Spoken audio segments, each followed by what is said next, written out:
মাকে নিয়ে বললে কোনো কথাই শেষ হয় না। এক অনন্ত ভালোবাসার সীমাহীন সমুদ্র মনে হয় মা। মা নিঃস্বার্থ ভালোবাসার প্রতীক। মা জীবনের প্রথম শিক্ষক। মা জীবনের প্রথম বন্ধুই আমাদের মা।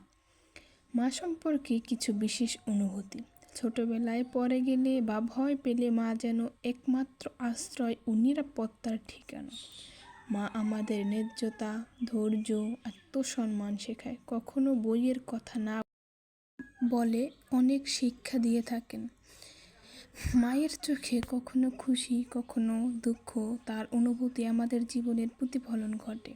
স্বপ্ন পেছনে রেখে অনেক সময় মায়েরা আমাদের স্বপ্নকে বাস্তবায়ন রূপ দেয়। তাদের এই ত্যাগ কখনোই ছোট নয়।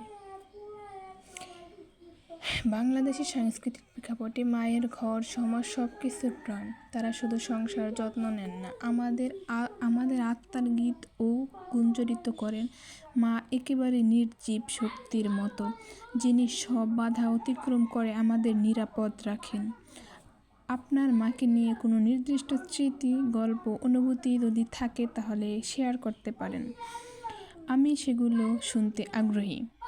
তোমাদের অনুভূতির প্রতি আমার অনেক অনেক শ্রদ্ধা।